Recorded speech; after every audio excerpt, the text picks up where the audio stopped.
مولانا سلمان ندوی صاحب نے بہت بدبختی کی، بہت امت کی نگاہوں سے ایسا اللہ نے گرا دیا اس کو۔ مقدس عدول وہ جھوٹے ہیں، وہ فراڈی ہیں، وہ قرآن کے منکر ہیں، وہ احادیث کے منکر ہیں۔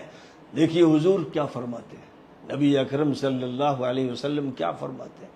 حضرت جابر ابن عبداللہ رضی اللہ عنہ روایت کرتے ہیں کہ غزوہ بنی المصطلق کے بعد جب ایک انصاری اور مہاجری کے جھگڑے کے موقع پر عبداللہ ابن ابی نے حضور اکرم صلی اللہ علیہ وسلم کی شان میں السلام علیکم دوستو، آج کی ویڈیو میں ہم آپ کو دکھائیں گے جو مولانا سلمان ندوی صاحب نے صحابہ کرام کی گستاخی کی تھی، تو اس پر مولانا منظور منگل صاحب نے بھی بہت سخت بیان دی تھی۔ اور آج جو ہم آپ کو ویڈیو دکھانے جا رہے ہیں یہ بھی سلمان ندوی صاحب کی یہ ویڈیو ہے، جس میں اس نے پھر دوبارہ صحابہ کرام کی گستاخی کی ہے، لیکن پہلے آپ یہ ویڈیو دیکھ لیں۔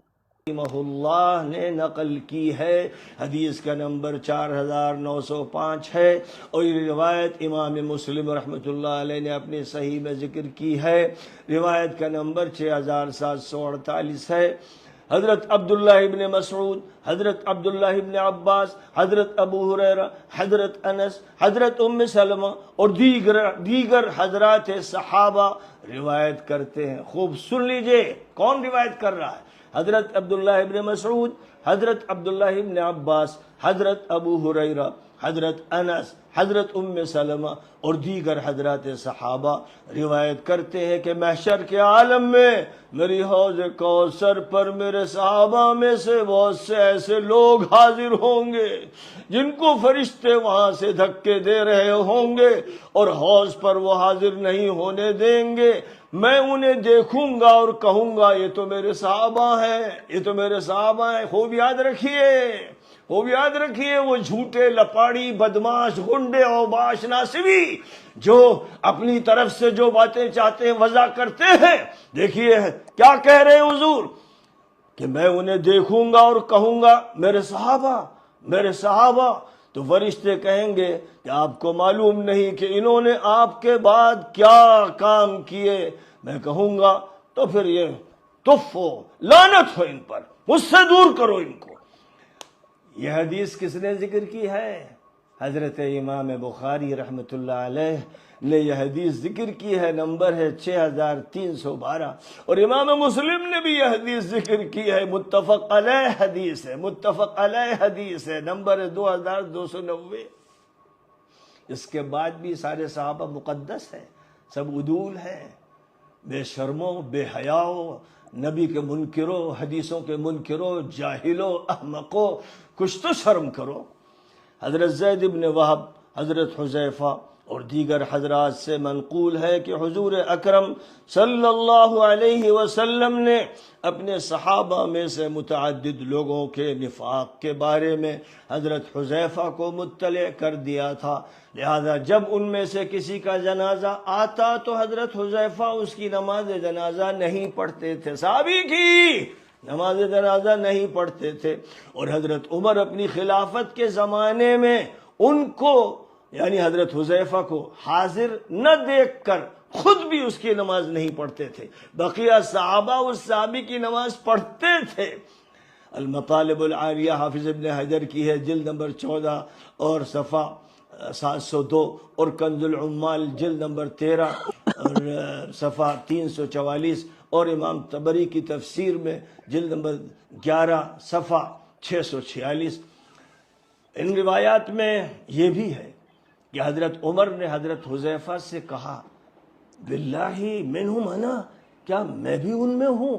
یعنی حضرت عمر پر ایسی خشیت اور خوف کی کیفیت طاری ہوئی کہ ابو حذیفہ ہی جانتے ہیں۔ تو حضرت حذیفہ نے کہا کہ نہیں، آپ ان میں نہیں ہیں، لیکن اب میں کسی کو نہیں بتاؤں گا کہ کون ہے اور کون نہیں۔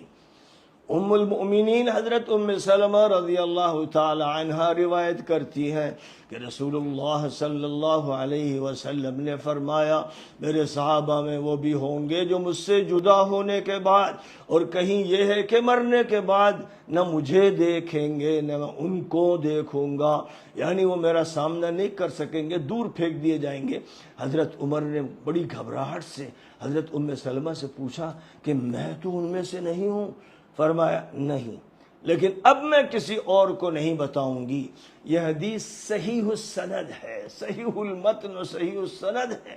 دیکھیے امام احمد بن حنبل نے اپنی مسند میں اس حدیث کا ذکر کیا ہے، جلد نمبر 6 ہے، صفحہ 290 ہے، اور مسند البزار میں اس کا ذکر جلد نمبر 3 صفحہ 172 اور صفحہ 2496 پر بھی ہے۔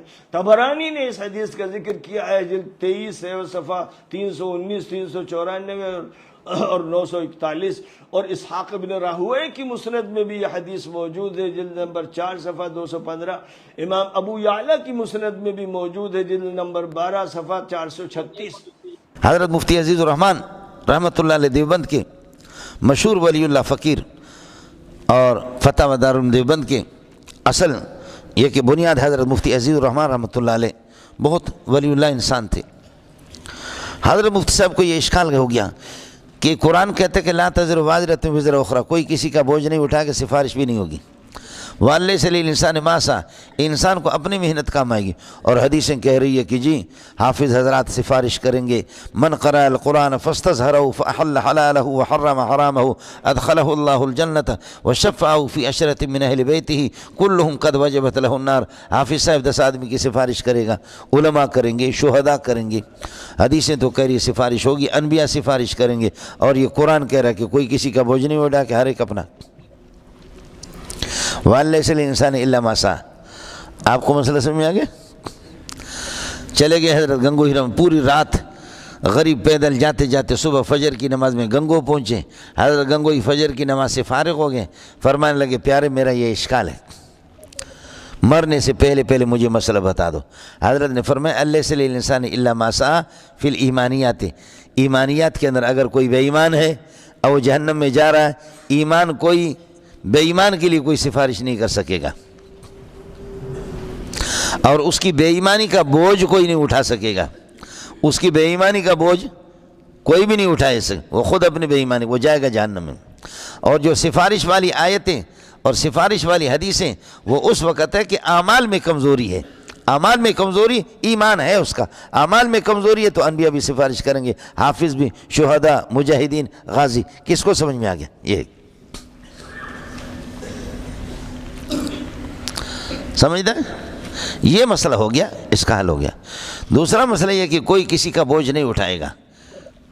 اس میں ایک اور چھوٹی سی بات ہے، بوجھ نہیں اٹھائے گا جبکہ اس قسم کے گناہوں کا ارتکاب کیا کہ جو گناہ غیر متعدی ہوں۔ میرے گناہ مجھ تک محدود ہے، آپ کے گناہ اب تک موجود ہے، تو میرے گناہوں کو آپ نہیں اٹھائیں گے۔ لیکن آپ نے ایسا گناہ کیا کہ آپ بدعتی بدعت کر بھی رہے، مجھے بھی بدعت پر لگا رہے، تو یہ آپ کی گناہ متعدی ہے۔ اب تو بدعت کی وجہ سے تو بھی جہنم میں جائے گا، اور مجھے جو بدعت پہ لگایا ہے میرے یعنی یہ کہ آپ زال بھی ہے، بدعت کر رہے، اور مضل بھی ہے کہ آپ نے مجھے گمراہ کر دیا۔ اب ضلالت اور اضلال دونوں ڈبل آپ کے گناہ ہوں گے۔ یہ متعدی میں دوسروں کا بوجھ اٹھانا پڑتا ہے۔ کس کو سمجھ میں آ گیا؟ غیر متعدی گناہوں میں تو نہیں ہوگا، لیکن متعدی گناہوں میں آپ کے گناہ صرف آپ کی ذات تک محدود نہیں ہے، بلکہ آپ نے ایسی سنت اور ایسا طریقہ ایجاد کیا بدعت کا کہ جس پر دوسرے لوگ بدعت پر لگے، تو ایسے موقع پر پھر یہ ہے کہ آپ کو اس دوسرے کو جو جتنی بھی بدعت کر رہا ہے وہ سارا آپ کے اس پہ آئے گا۔ اب آ جاؤ، آمینو ایمانن کا ایمان الناس، اور الناس سے مراد صحابہ ہے۔ آمینو ایمان والا ایجابی حکم ہے، لیکن اس کا مدار قید پر ہے، عام ایمان مراد نہیں ہے، ابو علی سینا والا ایمان مراد نہیں بلکہ کا ایمان صحابت ہے۔ اس کی وضاحت قرآن نے دوسری جگہ کر دی، فَإِنْ آمَنُوا إِيمَانًا مِثْلَ إِيمَانِكُمْ، اگر تمہاری ایمان کی طرح اگر یہ لوگ ایمان لائیں فقط اہتدوا، ہدایت ملے گی۔ نتیجہ یہ نکلا کہ صحابہ کرام رضوان اللہ تعالی اجمعین یہ معیار ایمان ہے، یہ معیار ہے، یہ اصول ہے مولانا۔